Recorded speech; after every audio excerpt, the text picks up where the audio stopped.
నమస్తే మిత్రులారా, నేను జర్నలిస్ట్ రమేష్. మన ముఖ్యమంత్రి రేవంత్ రెడ్డి గారు ఇన్ని రోజులుగా బీఆర్ఎస్ పార్టీని కలబడడం అనుకున్నాం, కానీ సొంత కాంగ్రెస్ పార్టీ కౌన్సిలర్ని కూడా వదలట్లేదు. తీరా జైల్లో పెట్టిస్తూ ఉన్నాడు వాళ్ళని. కోహెడ్ ఫ్రూట్ మార్కెట్ శంకుస్థాపన కార్యక్రమంలో ముఖ్యమంత్రి రేవంత్ రెడ్డి గారు ఎక్కడ రాబోతున్నారు. దాన్ని పూలు జల్లుడో ఓపెనింగ్ చేసుడో లాంటి కార్యక్రమం చేస్తూ ఉంటే, మా కోహెడ్ ఈ యొక్క భూముల్ని మీరు అన్యాయంగా, అది అభివృద్ధి కాదు, అన్యాయంగా ఆక్రమించుకుంటారని చెప్పేసి ఇద్దరు కౌన్సిలర్లు, కాంగ్రెస్ పార్టీకి సంబంధించిన ఇద్దరు కౌన్సిలర్లు వాళ్ళు రేవంత్ రెడ్డి రాకను అడ్డుకోవడానికి ప్రయత్నం చేశారు.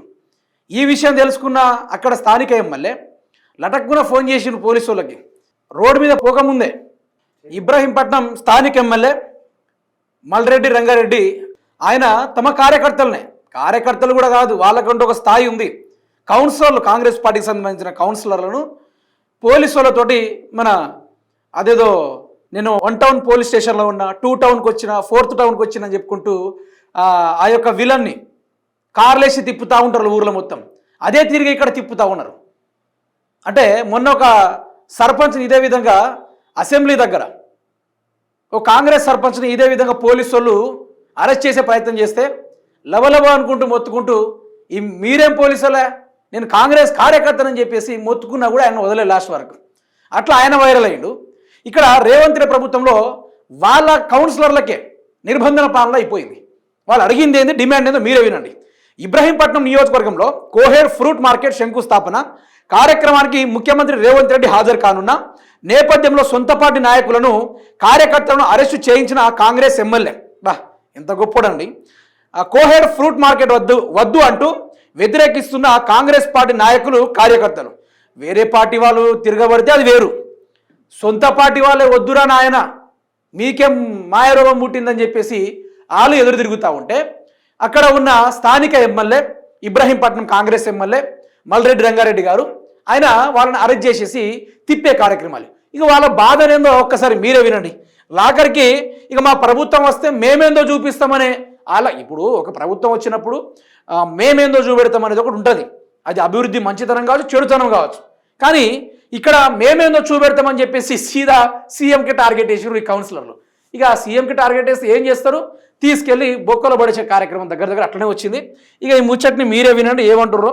ధర్నాలు చేసి రైతులకు న్యాయం చేయాలని కోరినందుకు మన స్థానిక ఎమ్మెల్యే గారు మల్రెడ్డి రంగారెడ్డి గారు కోయడ ఎక్స్ కౌన్సిలర్ అని చూడకుండా మమ్మల్ని అరెస్ట్ చేసి వివిధ పోలీస్ స్టేషన్లకు తిప్పుతూ ఏదో దొంగలను చూసినట్టు, ఏదో క్రిమినల్లను చూసినట్టు మమ్మల్ని వివిధ పోలీస్ స్టేషన్లకు తిప్పుతూ ఆనందం పొందుతున్నటువంటి మీరు కోయడ రైతులకు న్యాయం చేయాలి, వాళ్లకు కాంపన్సేషన్ ఇచ్చి ఈ ఫ్రూట్ మార్కెట్ కు తీసుకున్నటువంటి ఏదైతే భూమి ఉందో రైతులది వారందరూ కూడా కాంపన్సేషన్ ఇవ్వాలని చెప్పి కాంగ్రెస్ ఎక్స్ కౌన్సిలర్ అయిన బండారి బాలరాజు గారు, నేను రైతుల పక్షాన నిలబడి కొట్లాడినందుకు మమ్మల్ని ఇద్దరిని, అదేవిధంగా కోయడ రైతులందరినీ కూడా పోలీస్ స్టేషన్లో వేసి ఈరోజు మీరు మీటింగ్ చేయాలనుకుంటారు.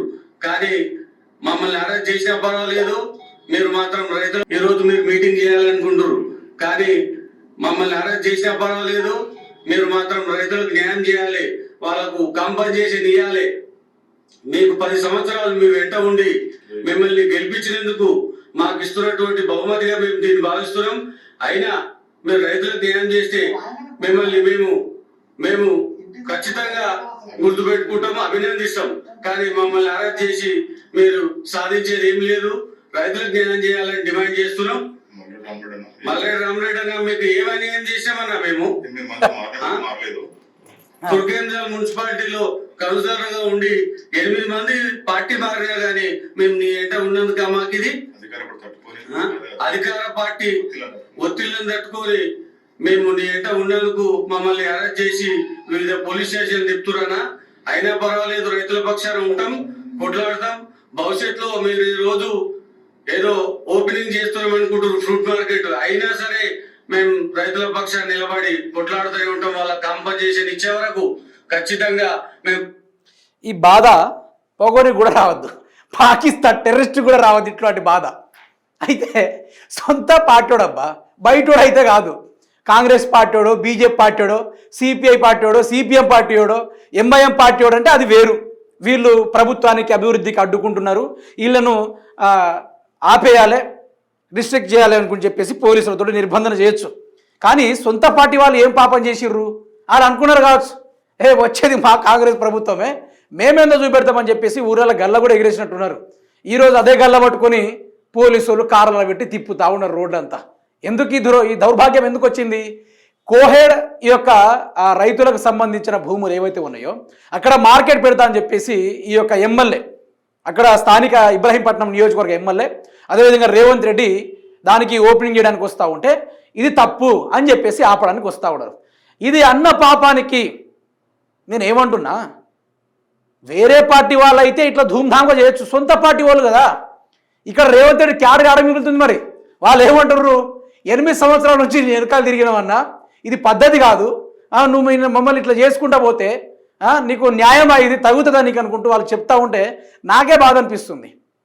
పాకిస్తాన్లో కూడా బాధ అయితే ఈ వీడియో కనుక ఎట్లాగో AI మెటా వచ్చింది కదా, దాని ద్వారా తెలుగు పోయి వేరే వేరే లాంగ్వేజ్ ట్రాన్స్లేట్ అయితే పాకిస్తాన్ కూడా కొంచెం చూసి కన్నీళ్ళు పెట్టుకుంటాడు ఆ వీడియోని చూసి. అటువంటి ఘోరం ఈరోజు ఈ కాంగ్రెస్ కౌన్సిలర్కి దక్కింది. సర్పంచ్లకు విలువ లేదు, కాయ కష్టం చేసిన కాంగ్రెస్ కార్యకర్తలకు విలువ లేదు. ఈరోజు ఈ పార్టీ నాది అని గుండెల్లో పెట్టుకొని జేబులో పైసలు తీసి పార్టీ కోసం పెట్టి భుజాలు కందిపోయేలా జెండాలు మోసిన కాంగ్రెస్ కార్యకర్తలకు ఈరోజు మిగిలిందేంది మిత్రులారా? గల్లా పట్టుకొని ఊర్లంతా తిప్పే కార్యక్రమాలు. వాళ్ళు ఏం పాపం చేసిర్రు? ఇంకా రేవంత్ రెడ్డి ఏమంటాడు, పాలమూరు దగ్గర సభ పెట్టి ఎత్తిపోతల పథకం గురించి మాట్లాడుతూ రేవంత్ రెడ్డి అంటాడంటే, పాలమూరులో మళ్ళీ గెలిచేది నేనే, 34 వరకు నేనే ఉంటా అని చెప్తా మాట్లాడుతున్నాడు. మొదలు నీ కింద కార్యకర్తలు ఉండాలి కదా, నీకోసం పనిచేసే కార్యకర్తలు ఉండాలి కదా. ఉన్నన్ని చోట్ల రేవంత్ రెడ్డి ఎక్కడ పెడతాడో వాళ్ళ బ్యాచ్ దిగుతుంది, అదో సపరేట్ బ్యాచ్ ఉంటుంది, మీకు తెలియదు అది. వాళ్ళ కోసం సపరేట్ ఇంటెలిజెన్స్ పెడితే దొరకబడితే దొరుకుతారు వాళ్ళు. వాళ్ళనే మోస్ట్ వాంటెడ్ క్రిమినల్స్ అంటారు, మోస్ట్ వాంటెడ్ థీఫ్స్ అంటారు, మోస్ట్ వాంటెడ్ రియల్ ఎస్టేటర్స్ అంటారు. వాళ్ళు ఒకటేసారి చుట్టుముడతారు అన్నమాట, ముట్టి మొత్తం ఒకటేసారి కబ్జా చేసి పడిస్తారు. పేరుకు మాత్రం ఫార్మా కంపెనీ. ఇప్పుడు అక్కడ రైతులు మాకు ఇది కావాలని అడిగితే అక్కడ తీసుకురావాలి, ఇది మాకు వద్దు అని చెప్పేసి వాళ్ళు తిరగబడతా ఉంటే దాన్నే అక్షరాల తెలుగులో తేట తెల్లని కబ్జా అంటారు. అయితే రేవంత్ రెడ్డి వచ్చినప్పటి నుంచి ఎక్కడ చూసినా భూములలోలే. ఇప్పుడు కోహేడ్ కాడ రైతుల భూములలోలేనా, పరిగి నియోజకవర్గంలో కూడా ఆడ ఊర్లో 1200 ఎకరాలు, అది కూడా ఉసుకుపటా చేసుడే. వెలుగు మాటల ఖమ్మంలో జరిగిన వ్యవహారం, భూదాన్ భూములు 62 ఎకరాలు, అది కూడా స్వాహా చేసుకునే కార్యక్రమాలే. తర్వాత హెచ్సి ల్యాండ్ 400 ఎకరాలు, దాని మీద 10,000 కోట్ల రూపాయలు తీసుకొచ్చిన ఆ గాడిది ఆ డబ్బులు ఏం చేసిండు ఒక్కడిని మాట్లాడుతుండే. ఇప్పుడు 10,000 కోట్ల రూపాయల అక్షర 400 ఎకరాలు ఐసిఐసిఐ బ్యాంక్ తాకట్టు పెట్టి బీజేపీ సీఎం రమేష్ మధ్యవర్తిగా ఉండి ఐసిఐసిఐ బ్యాంక్ ద్వారా 10,000 కోట్ల అప్పు తీసుకొచ్చే మన తెలంగాణ రాష్ట్రంలో ఓ వలస కార్మికుడు దావోస్ వెళ్ళి నేనేదో ఒక రూమ్ అరేంజ్ చేసి రాళ్ళు వన్ రైజింగ్ దావోస్ అని పెట్టేసి ఈ డబ్బులు అక్కడ జమ చేసి వచ్చిర్రు. ఎవడి అకౌంట్లో ఉన్నాయి? అది ఎవడి అకౌంట్లో ఉన్నాయి? అది ఎట్లా జరిగినా? తర్వాత హైదరాబాద్లో ప్రభుత్వ ల్యాండ్స్, పారిశ్రామిక ఇండస్ట్రియల్ ల్యాండ్స్, ప్రభుత్వ ఇండస్ట్రియల్ ల్యాండ్స్ 9,200 ఎకరాలు, మొత్తం 5 లక్షల కోట్ల రూపాయలు నాకేద్దామని పడితే బీఆర్ఎస్ పార్టీ అడ్డుపడితే దాన్ని వదిలేసిండు రాష్ట్రకి. కొడంగల్ సొంత నియోజకవర్గంలో 3,200 ఎకరాలు రేవంత్ రెడ్డి మొత్తం ఫార్మాసిటీ పేరుతోటి కబ్జా చేసి పడేసిండు. ఎవరికి తెలియకుండా రాత్రికి రాత్రే వాళ్ళని కొట్టి సంతకాలు తీసుకొని ఈరోజు రిజిస్ట్రేషన్ అయిపోయింది మొత్తం ల్యాండ్. ఇలా రాష్ట్రంలో ఎన్నో జరుగుతున్నాయి. కొండలరెడ్డి లేస్తే రోజుకు 1000 ఎకరాలు ఖతం, తిరుపతి రెడ్డి లేస్తే అక్కడ పుట్టలు గుట్టలు ఏడున్నాయో వాటిని కూడా ఆయన ఖతం. సిఎల్పి మీటింగ్లో అంటారు రేవంత్ రెడ్డి ఏమనంటే, కలెక్టర్లు సెటిల్మెంట్ కోసం నా దగ్గరకు వస్తూ ఉన్నారు, నా దగ్గరకు రావద్దు, నా తమ్ముడు ఉంటాడు, అట్లాంటి వాడికి నా తమ్ముడు ఉంటాడు, వాళ్ళ దగ్గర పోవని ఇండైరెక్ట్గా చెప్పిండు. ఏమైనా కమిషన్ తీసుకోండి రాసుకోండి, అది నా దగ్గర నడవాయి, దానికోసం సపరేట్గా మా తమ్ముడు అరేంజ్ చేసిన అని చెప్పేసి అట్లాంటి కార్యక్రమాలు ఉన్నాయి. నేను ఏం మాట్లాడుతున్నా మిత్రులారా అంటే, పాపం అనిపిస్తుంది కాంగ్రెస్ కార్యకర్తలను చూస్తే. వాళ్ళకు కూడా అనిపిస్తుంది ఈరోజు ఇట్లాంటి ఉండడం వల్ల క్యాడర్ దెబ్బతింటుంది, పార్టీ దెబ్బతింటుంది. ఫస్ట్ తెలంగాణ రాష్ట్రంలో ఆయన కేసీఆర్ తిట్టుడు, అదేవిధంగా లాగులు తొండలిడుస్తా అని చెప్పుడు, ఇవన్నీ హైలైట్ కావచ్చు, యువతకు ఇది అట్రాక్షన్ కావచ్చు. బట్ సబ్జెక్ట్ మాట్లాడంటే రక్తం మరగాలి, సబ్జెక్ట్ మాట్లాడంటే రక్తం మరగాలి. రక్తాన్ని చెమట రూపంలో మార్చి గొంతులో తీసుకొచ్చి మరి మాట్లాడాలి. అది సబ్జెక్ట్ ఎవరికి రాదు.